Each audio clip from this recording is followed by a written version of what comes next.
meron akong 20 pieces na hito dito. Sizes 7, 8, 9. I-try ko na ilagay dito sa ating brackish fish pond. Titingnan natin kung mabubuhay.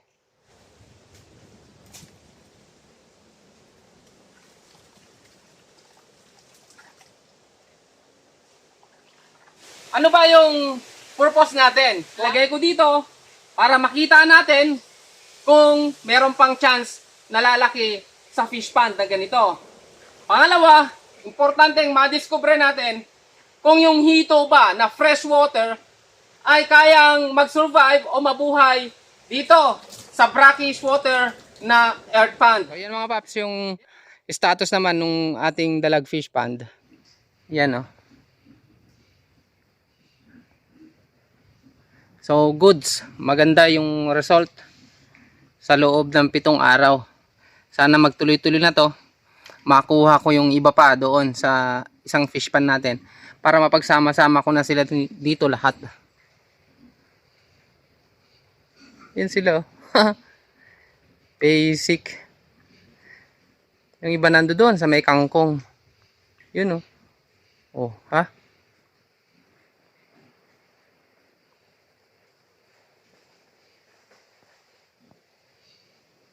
Tapos meron ulit tayong nahuli na dalag fingerlings kasama nitong gurami. Ito kasi yung gurami. Ilalagay din natin dyan sa ating fish pan. Maglagay tayo ng ibang species na gurami para maiwasan natin yung magkakainan sila. At least meron silang kakainin kung sakaling magutom sila. So ito, lagay natin. Meron 2 dito. Pandagdag. So 99 na dyan, 20, 21. Tapos meron pa tayo ditong isa. Ayun, pang 22 natin. So 22 na ang dalag fingerlings natin dyan. Tapos isama na rin natin itong 2 pa na gurami. Oh, yun na. Ayan, native gurami ito.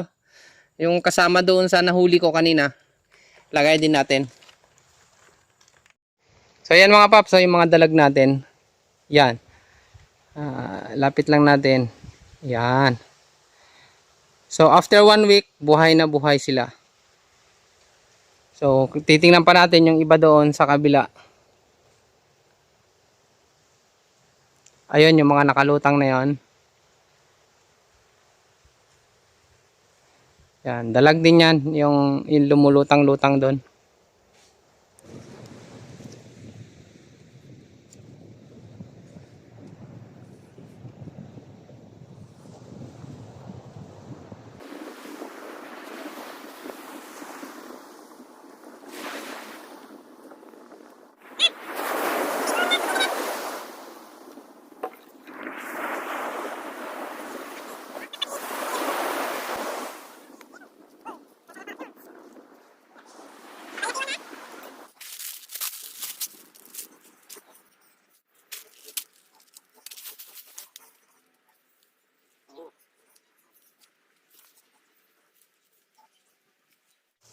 Naglalagay tayo ng kanyang pabigat para lumubog siya.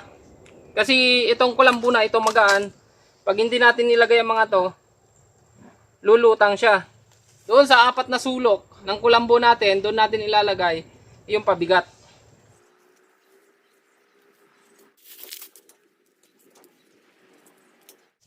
So, tapos na natin lagyan. Ang susunod, ilalagay natin doon sa gitna ng ating pond.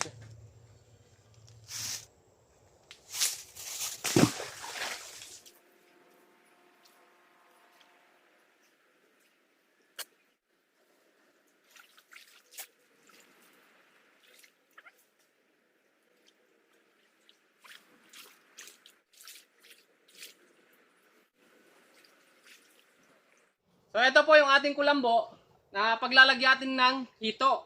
Kalutang siya. Kaya iyan ngayon yung purpose ng aking pabigat. Yung buhangin nilagay natin doon sa bote para ilagay natin dito na pabigat. Yung mosquitero natin ay hindi siya lulutang. Bale lulubog siya, lalapat siya sa sahig ng ating fish pond. Yung mga pabigat natin na to, lalagyan natin dun sa loob. Para lumubog yung ating moskitero.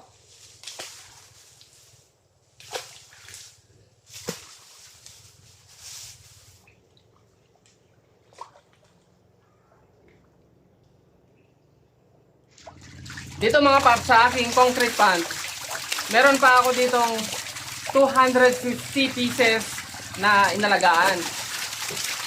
Ngayon, malalaki na sila. Ang issue lang ay hindi talaga maiwasan yung merong bansot. Ito paps, yung pinakamalaki. So, ganyan sila.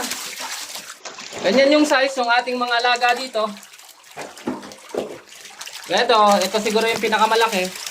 Yan, may 1 kilo na yan. Tapos may mga sumunod naman dyan. Pero madami pa rin bansot. Ayan o, diba lalaki. Yun o. So more or less itong 250 pieces na nandito. Siguro ang bansot dito mga 30%. Or sa ganon. Doon sa 100, mga 30 piraso. So kung 250 to, nasa 60 to 70 ang bansot dito sa ating mga alaga. Yung kasi mga paps, yung issue na pagkabansot, mahirap talaga yung solusyonan. Ayan, gaya niyan, ang liit-liit. Ang lalaki na ng mga kasama. So ang gagawin natin ngayon paps, kukuha tayo ng ilang piraso na bansot dito sa aking concrete pond at aalagaan natin doon sa aking brackish fish pond. Isa. Dalawa.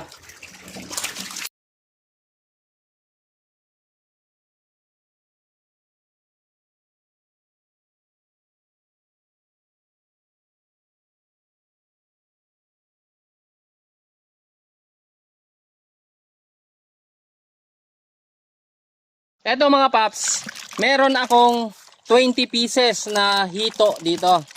Hito na to, hindi na to fingerlings. Sizes 7, 8, 9.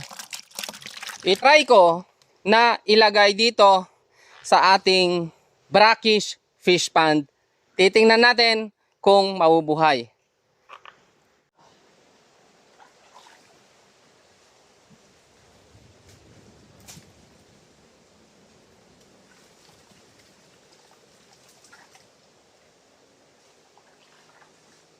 Ang ginagawa kong ito mga paps ay isang full experiment. Ano ba yung kailangan natin ma-discover sa ginawa natin na ito? Yung aking mga hito na yon, yung 20 pieces na yon, ay bansot ang status niya doon sa concrete pond. Kaya, una, nilagay ko dito para makita natin kung meron pang chance na lalaki sa fish pond na ganito. Pangalawa, ito yung importante na makita natin o importante yung madiscover natin kung yung hito ba na fresh water ay kayang mag-survive o mabuhay dito sa brackish water na earth pond. Yan mga paps, ang gusto natin na makita kasi sa mga theory, sa mga turo ay talagang hindi nabubuhay ang hito o kaya yung dalag dito sa brackish water dahil ang dalag at hito ay karaniwan o makikita mo lang sa fresh water. Totoo yun.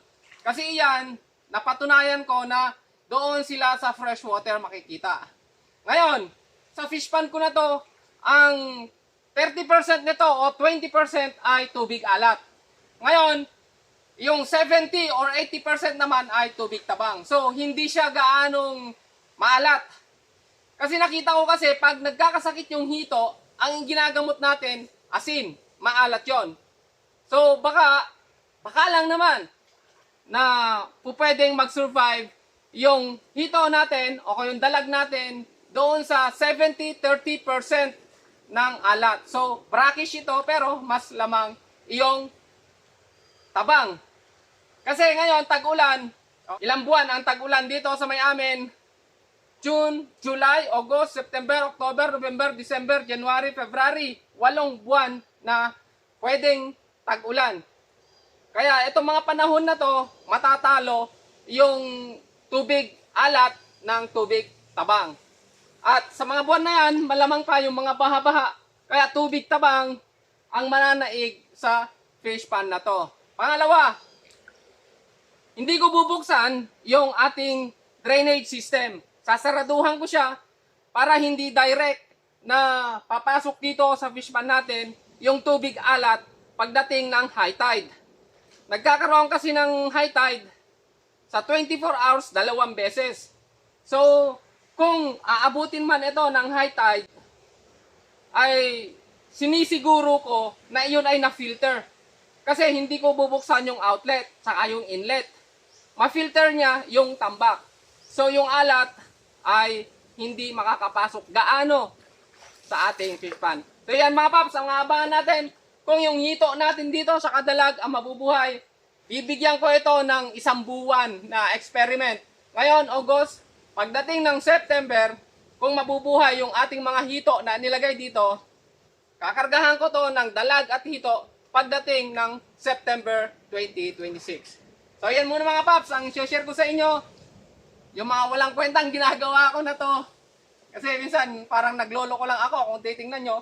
Pero gusto natin kasing makita kung saan tayo po pwede na magkaroon ng stable na hanap buhay. Maraming salamat and babush!